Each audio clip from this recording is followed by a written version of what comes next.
let us discuss this in detail because this is important for us.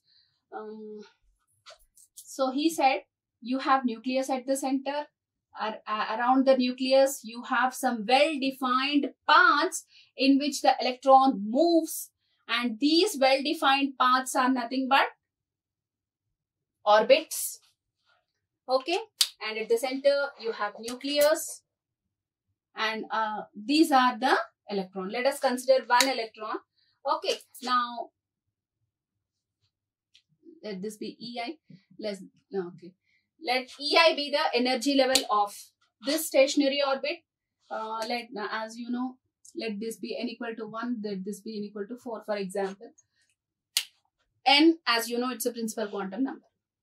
So, in this model, Bohr's model, electron revolves around the nucleus in an orbit, just like planets revolve around the sun, of course, but they will not radiate their energy.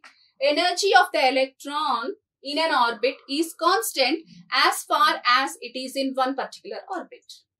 Thus, these orbits are named as stationary orbits. Point number 1,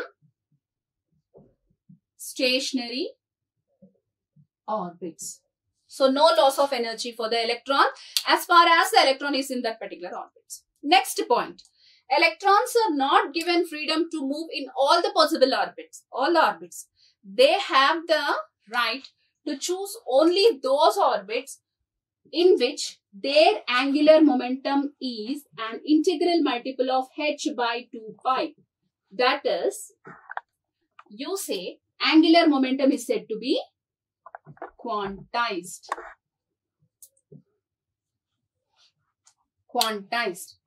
What is the meaning of quantization? Angular momentum quantization is the important concept of Niels Bohr's model. Now, what is this quantization?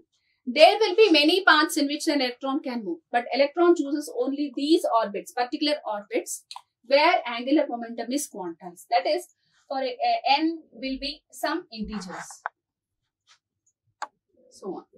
So, why? For example, student, if he is in the college, then he has some particular limitations.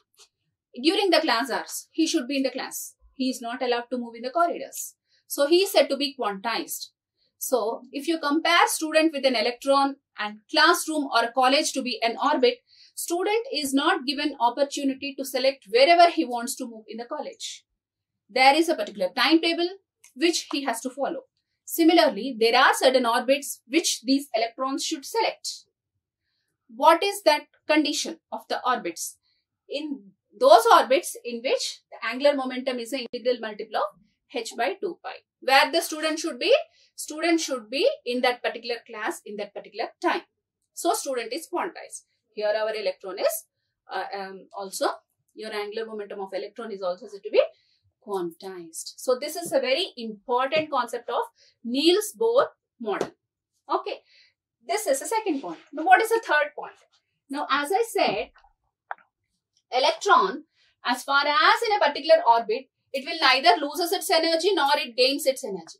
But if an electron jumps to a higher energy level, this electron has jumped to higher energy level. Now, this electron, it stays in the higher energy level, lower energy level EIA and higher energy level, suppose E double dash. This electron has jumped to the higher energy level. It stays there up to its lifetime. That will be something around some nanoseconds. Okay. After finishing its lifetime, it again comes back to its original orbit, parental orbit. Isn't it? You go for a picnic, you stay, electron has gone to a picnic, stayed there for a few minutes, again came back to its house. Now, while coming back, this electron, while going up, it has to take some energy. Whenever an electron jumps to higher energy level, then it will take some energy or it will absorb some energy. And whenever an electron goes to a lower energy level, it should release some energy. Okay. Now, when electron is going to higher energy level, then it will take some energy. Now, the same energy should be released. The same energy should be released while coming back to its parental stage. This energy released is in the form of spectral lines. Okay, so in this way spectral series are formed in atoms. This was the explanation given by Niels Bohr. Okay, so Bohr model ప్రకారము ఏంటండి, bore నమూనా చాలా వరకు Rutherford నమూనాతో ఏకీభవించింది. Bore నమూనా చాలా మటుకు Rutherford నమూనాతో ఏకీభవించింది. ఏ విషయంలో ఏకీభవించింది? రూదర్ఫర్డ్ నమూనా ప్రకారము కేంద్రకం మధ్యలో సూర్యుడు ఎలాగైతే మధ్యలో ఉంటాడో అలా కేంద్రకం మధ్యలో ఉంటుంది. గ్రహాలు సూర్యుడి చుట్టూ ఎలా కక్షలలో పరిభ్రమిస్తూ ఉంటాయో అలాగే ఎలక్ట్రాన్లు కేంద్రకం చుట్టూ పరిభ్రమిస్తూ ఉంటాయి. ఇది రూదర్ఫర్డ్ గారు చెప్పిన నమూనా. అయితే ఇంతవరకు బోర్ ఒప్పుకున్నారు. ఈ తర్వాత ఒక పాయింట్ తీసుకొచ్చారు. ఏంటి? ఎలక్ట్రాన్ న్యూక్లియస్ చుట్టూ కక్షల్లో తిరుగుతూ ఉంటుంది, కానీ దీని శక్తి అనేది స్థిరంగా ఉంటుంది. ఒక ఎలక్ట్రాన్ ఒక పర్టికులర్ కక్షలో తిరుగుతున్నంతసేపు దాని శక్తి స్థిరం. కాబట్టి ఆ కక్షలను స్థిర కక్షలు అన్నారు. ఏమన్నారు ఆ కక్షలని? స్థిర కక్షలు అన్నారు. ఓకే, ఇది ఫస్ట్ పాయింట్. నెక్స్ట్ పాయింట్ ఏంటి? ఇక్కడ కోణీయ ద్రవ్య వేగం. ఎలక్ట్రాన్ ఏ కక్షని పడితే ఆ కక్షలో తిరగడానికి వీలు లేదు. ఎలక్ట్రాన్ ఎలాంటి కక్షలను ఎంచుకుంటుంది? ఏ కక్షలలో అయితే ఎలక్ట్రాన్ యొక్క కోణీయ ద్రవ్య వేగం h/2π యొక్క పూర్ణాంక గుణిజాలుగా ఉంటుందో అటువంటి కక్షలనే అది ఎంచుకుంటుంది. దీనినే క్వాంతీకరణం అంటారు. ఓకే, సో అంటే ఇక్కడ ఎందుకు అలాగా? ఫర్ ఎగ్జాంపుల్, స్టూడెంట్ ఉన్నాడు, మీరున్నారు, ఒక క్లాస్ రూమ్ లో. కాలేజ్కి వెళ్ళినప్పుడు ఎక్కడ ఉంటారు? క్లాస్ లో ఉండాలి, కాలేజ్ లో ఉండాలి. స్టూడెంట్ ని కనుక ఒక ఎలక్ట్రాన్ తోటి పోల్చినట్లయితే కాలేజ్ లో ఉన్నప్పుడు స్టూడెంట్ ఇష్టం ఉన్నట్టు తిరగడానికి వీలు లేదు. ఫిజిక్స్ అవర్ లో ఫిజిక్స్ క్లాస్ లోనే ఉండాలి, మ్యాథ్స్ అవర్ లో మ్యాథ్స్ క్లాస్ లోనే ఉండాలి. అంతేగాని నేను కారిడార్స్ లో తిరుగుతాను అటు ఇటు అంటే వీలు. అలాగే ఎలక్ట్రాన్ కూడా ఒక పర్టికులర్ ఎటువంటి కక్షని ఎంచుకోవాలి? ఇష్టం ఉన్నట్టు ఏ కక్షను పడితే ఆ కక్ష కాదు.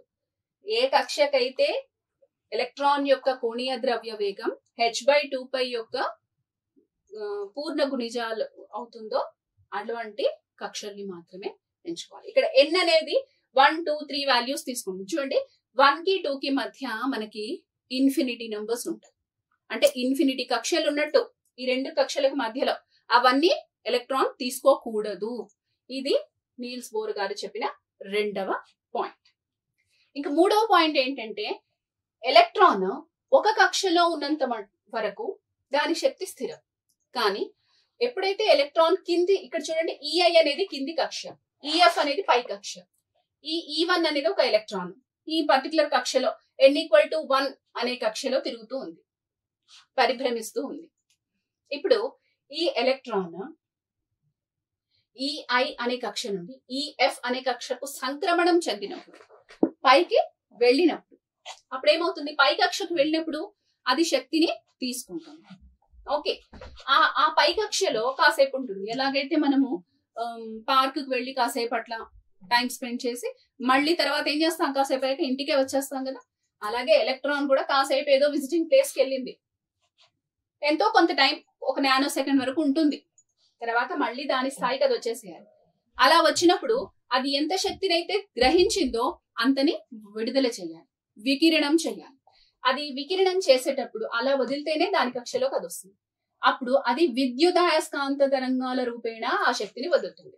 ఈ విద్యుదయస్కాంత తరంగాల సమూహమే వర్ణపట రేఖలు అని బోర్ నిర్వచించారు. ఓకే, ఇలా వచ్చే విద్యుదయస్కాంత తరంగాలే వర్ణపట రేఖలు గా నిర్వచించారు Niels Bohr. Is it clear? So ఒకే ఎలక్ట్రాన్ కలిగిన హైడ్రోజన్ పరమాణువు అతి సంక్లిష్టమైన వర్ణపట రేఖలను ఎలా ఇవ్వగలుగుతుంది? ఈ విధంగా ఎలక్ట్రాన్ పైకి వెళ్ళింది, కాసేపు ఉంటుంది, మళ్ళీ కిందికి వచ్చినప్పుడు అది తీసుకున్న శక్తిని విడుదల చేయాలి. అది విద్యుదయస్కాంత తరంగాల రూపేణ విడుదల చేస్తుంది. ఆ విద్యుదయస్కాంత తరంగాల సమూహమే వర్ణపట రేఖలు. ఈ విధంగా నీల్స్ బోర్ గారు ఇవన్నీ ఎక్స్ప్లెయిన్ చేశారు. అఫ్ కోర్స్ ఇది ఫైనల్ పరమాణు నమూనా కాదండి. దీని తర్వాత సోమర్ఫెల్డ్ నమూనా అని, క్వాంటమ్ మెకానికల్ నమూనా అని, వెక్టర్ ఆటమ్ మోడల్ అని చాలా వచ్చాయి. అవి మీరు డిగ్రీలో చదువుకుంటారు. ప్రస్తుతానికి ఇంటర్మీడియట్ లో మీరు కాన్సన్ట్రేట్ చేయాల్సింది జేజే థామ్సన్ పరమాణు నమూనా, రూదర్ఫర్డ్ నమూనా, బోర్ నమూనా. వీటి మీద మీకు షార్ట్ ఆన్సర్స్ వస్తాయి.